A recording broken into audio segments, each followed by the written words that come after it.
Hello, and welcome to another Positive Cinematic Spotlight, where we look at movies to find encouragement and inspiration for teachers and the education community. Um, I do want to say a couple things before we start looking at today's movie. First, the movie we're looking at today came out in 1961. It does have a racially insensitive portrayal, played by Mickey Rooney as Mr. Uniashi. Um, and I want to acknowledge that uh, that role could have been handled much better, and acknowledge that it is an insensitive portrayal. We are not focusing on that character, um, and but it is what it is. We can't go back in time and change it. Just acknowledge that at the time they made that decision, but it does not take away from the story that we are looking at today. Also, I want to say that this is kind of I'm getting a little bit. I can't say I'm out of my wheelhouse. I am revealing a little bit more of my wheelhouse. Uh, People who know me, and if you've been following the positive cinematic spotlights, you can see the kind of movies that tend to get my attention. I spent an entire month on horror movies under the justification that Halloween was coming. So, yes, I am a huge horror fan. 2001 and The Terminator have been discussed. So, I'm a science fiction fan. Lord of the Rings has been discussed. So, I'm a fantasy fan. Pulp Fiction, so crime, drama. Um, and really, with Pulp Fiction, it does kind of push the boundaries of realism. Um, and what we haven't talked about, and I'm not entirely sure if we'll do one of these one day, um, having not plotted out every single movie that I'm going to look at this year.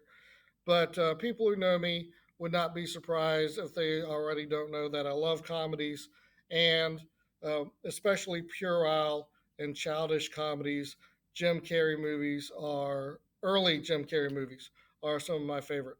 Not that I don't like his later work, but the just simple, pure comedic uh, roles of Ace Ventura and um, um, I just lost names. Uh, well, I don't remember the characters' names in Dumb and Dumber.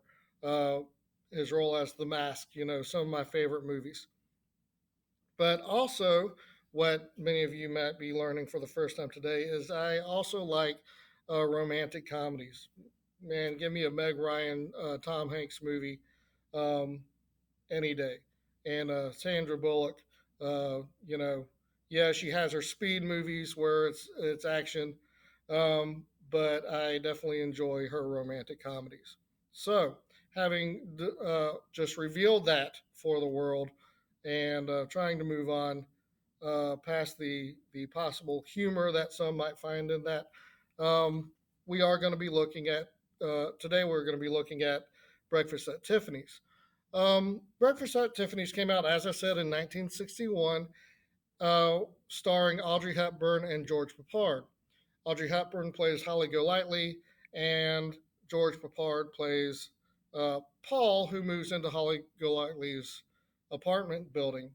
And Holly Golightly, being a very extroverted person, uh, quickly meets Paul, and the two develop a close, friendly relationship, but a relationship that develops from there. Both Paul and Holly are in similar situations in that they are kind of dependent on others and the relationships that they build for their life and their, I hesitate to say happiness, but uh, certainly for their life and their adventures, um, the things they do in their life. Holly uh, jumps from date to date and throws frequent parties. Um, and her goal, of course, is to find somebody wealthy that she can marry so that she can help take care of her brother when he gets back from his military service. Paul is in a relationship with a married woman, not endorsing that, but she financially supports him as he tries to make a living as a writer.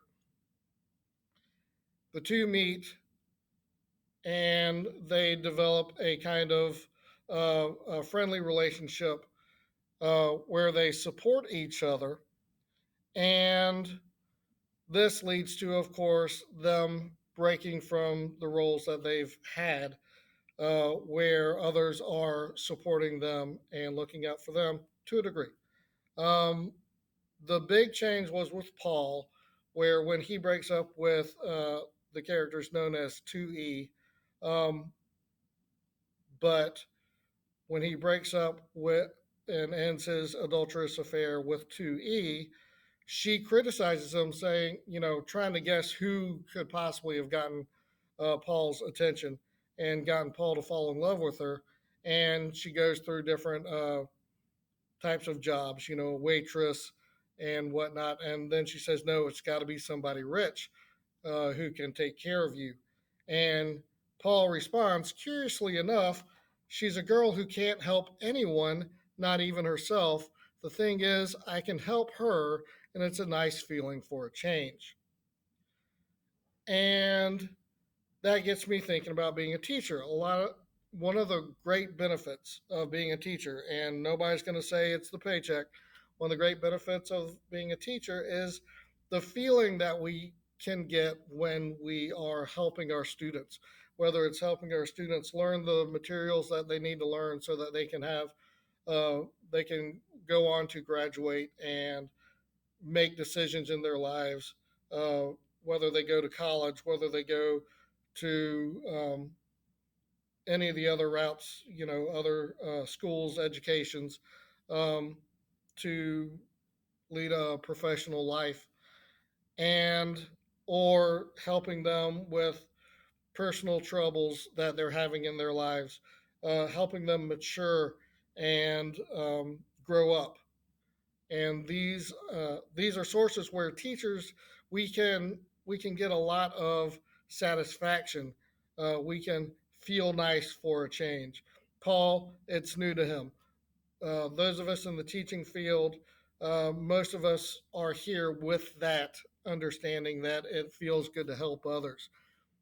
But I will say before we move on that one of the things that we have to watch out for is we also need to take care of ourselves. We need to help ourselves.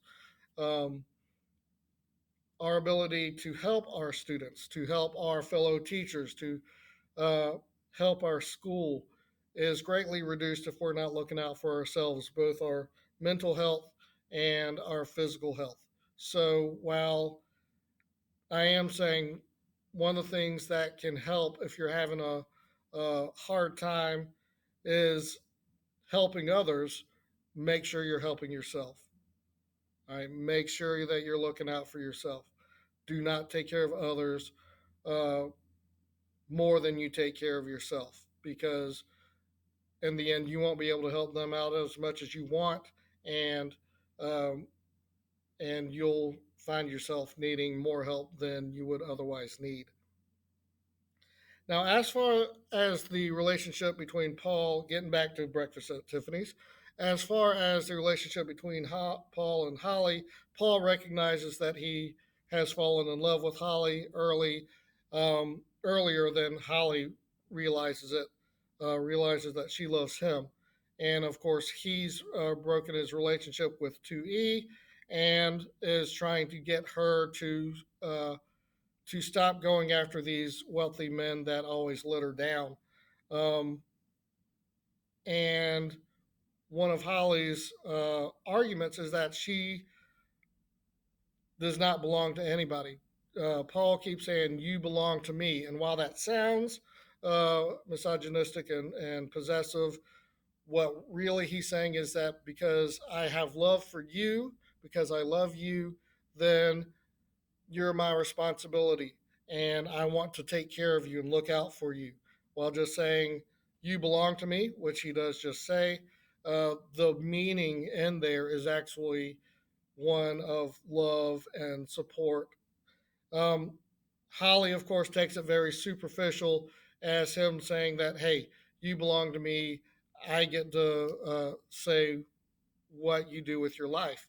which is not, of course, as I said, what he meant. And she says that she is not going to be caged. She doesn't belong to anyone. My lights went out. It's not a power problem. It's, timers. Anyway, um, that she wants to lead a free life, and she sees that marrying Paul, who does not have a lot of money, is going to limit the life that she has.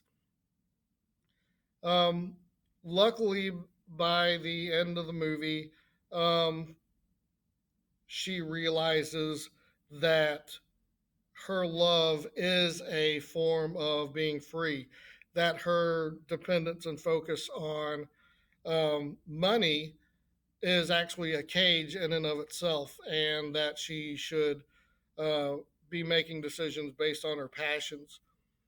And again, turning back to teachers and our education profession, a lot of times we can focus on the wrong thing in terms of teaching the way we want to teach.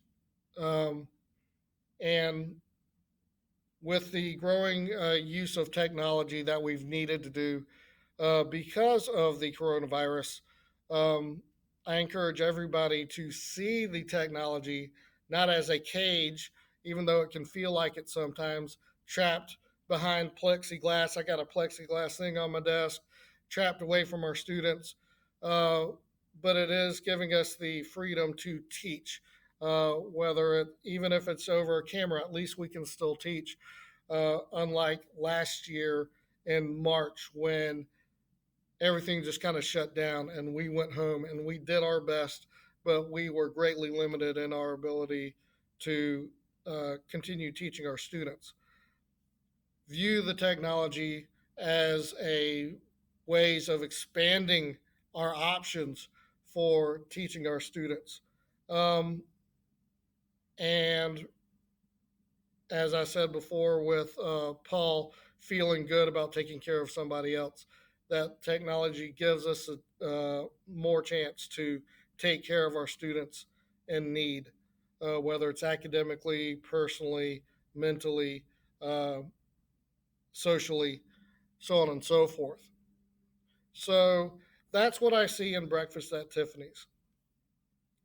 Um, It is a good movie despite Mickey Rourke's character. I don't criticize him. Um, he just played a role. Um, but it is a good movie that I recommend, uh, especially if you, like me, enjoy romantic comedies, um, accepting that it is a little dated. Um, I want to thank everybody for everything that you do. I want to thank you for being the best. I want to thank you for breaking out of the cages that you find yourself in, unable to connect with your students because of the vast change in education this year and reaching our students despite these changes. Have a good day, and we'll see you again next week.